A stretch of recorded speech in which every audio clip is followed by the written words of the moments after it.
Very dear and respected audience, my dear students. Today we are going to discuss a very important and significant text by Mohsen Hamid, which is very much renowned among the people of research that they are investigating and trying to find out different aspects of that textbook. It is Exit West by Mohsen Hamid. I just want to let my people know that there are many ways to explore this text, not just one way of reading the text with reference to migration. Though migration is a very important theme in this book, but still, we can have multiple issues and the things or the kind of new innovations that have been brought and how it has been linked with the past time as well. So let's take the very first thing is the magic doors that have been used by the author in order to cover the gap that should take place for a migrant who travels from his native place and goes to the intended place. That gap has been covered by using this very marvelous technique of magic doors. The word magic leads us to understand perhaps it was sometime in the past time when the stories or the fables were there that somebody would come before the door of a cave and would say sesame open, and immediately the door would open. So same is the case here, and somehow it is related to the past fantasy, and that also goes to lend the fantastical color to this text as well. So one way of exploring the text is that it should be considered and thought about in that way as well. Though post-colonial literature is all allegory, and in the allegorical forms, the writers want to say this thing and that thing, so that is why it's very important, first of all, to go for that. And attached to that, when we say of the word migration, at that time comes to our mind that with respect to migration, there are no ways and means used by the writer to let us know how did the migrant travel from one place to the other. However, the destination which the migrants reach, that destination has been talked about in detail. For example, it is sometimes the camp in Chile, and sometimes the camp is in Greek island, and sometimes the camp is in near London suburbs, and sometimes it's the camp in US. Everywhere this migrating people are established their camps. So this text comes to tell us more about the life of the people within the camps rather than how they migrate from one place to the other. So this is the second way of looking at the text, and that how does the writer define the lives of these people who have become universal global people, because migrants from different countries come together, they speak different types of languages and have different their own culture as well, and all these things combine together to making them one reality of the migrants. Now how does this happen? That should be explored while reading this text as well. It's a very important area.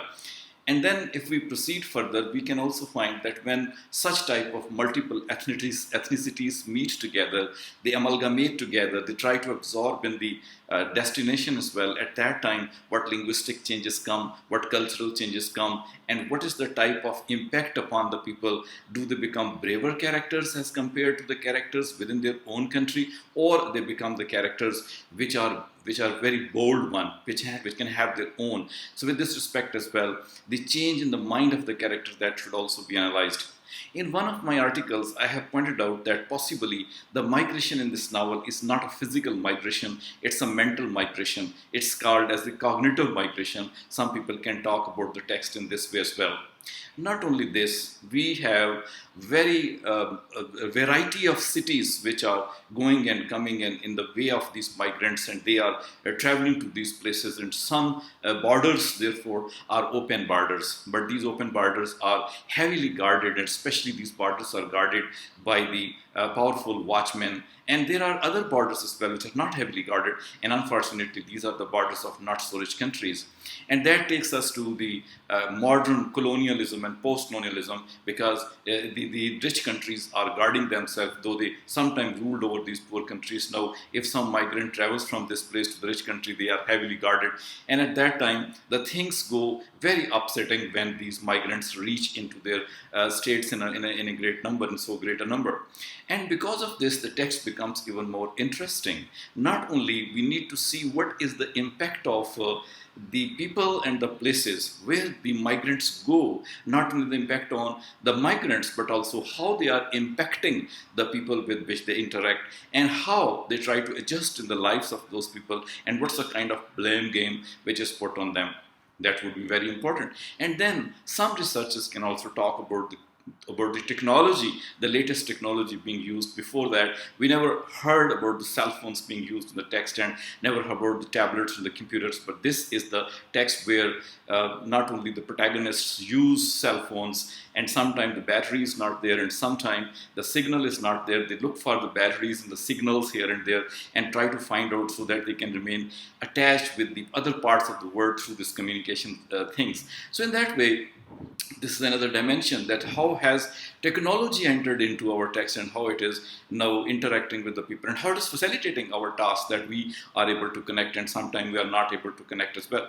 So in that way, the intrusion of technology, the facilitation of technology, that can be also talked about with reference to Exit West.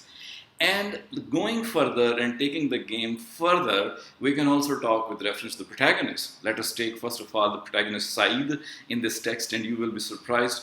I shouldn't say surprised, because the modern word is like that. Saeed is not that much macho type of person, or fellow-centric person. He is actually an ideal male, which a young modern woman would like to look for her as her partner. So Saeed is all the time agreeing, all the time tolerating, all the time trying to do the things to please Nadia, and he is the one who is ready to migrate, leaving his parents and go towards the other destinations. And he's very pleasant with Nadia, and is never harsh. And even at that time, when Nadia says that she is not ready to live with him, though he becomes sad up to some extent, but he never blames Nadia. He never goes forward to abuse her. He never would say and remind her of the kindnesses which he did. So that is the type of ideal image which possibly the writer wanted to portray. And this is the very change in the portrayal of the male characters, that from the very characters which are macho, which are the phallocentric, or which possibly can be those characters which are hateable or dislikable males. One can say that this is the shift from those characters. A very beautiful representation of the male characters has been done in this novel.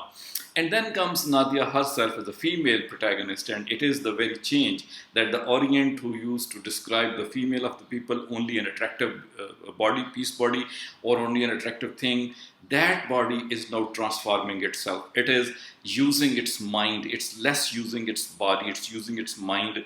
It is coming forward in order to gain more space and place in the world. And it can assert itself as well. Nadia asserted in the very beginning, when she was just a student and passed the degree, she asserted herself. She started to live alone, besides the dislike of her family. And then she had her own independent relationship with Saeed. And then she proved to be a very integrated person when she gives advice to the old father of Saeed by saying that this has to be done, and if he wants they can stay. But then she takes a due permission from him, and after that, after sharing equal suffering with Saeed on different occasions, she is the one who at the end of the day, when everything is settled, when they can settle down in London, there she is the one to say that she wants to exercise her own will of living with a woman instead of living with a man. So that is the kind of change which is occurring among the women. Women now have become the story makers. Instead, the fact that story should be made about them, they are representing themselves. And Kamila Shamsi has done a great job. Sorry, it's not Kamila Shamsi. It is Mohsen Hamid who has done a great job in producing this type of text, where a female, an Orient in the eye of the West, that person is becoming a person of will. So that is the change, and that the new Orient that is being generated by the writers. So in this way, Nadia becomes the protagonist. Nadia becomes the cheerleader in leading those women who are educated, who are self-willed, who want to use their wisdom, who want to use their profession and education, and who don't want to live the life of a traditional domestic woman. This is the type of guidance for those people as well. I should say that Nadia can be, up to some extent, can be considered modern Virginia Woolf living in 21st century. So such are the things which can be put in the text with reference to certain critical theories, and the text can be analyzed and visualized. I hope this video would prove to be good for the researchers, and they may be getting some benefit. And if at all you get a benefit, do not fail to hit the subscribe button and say thank you to this professor as well. So thank you so much so far. I'm meeting you in some next short video, which may be even further beneficial for me, for my students, and for other people as well. So far, thank you very much for watching all this video. It has been very good to interact with the people through this media.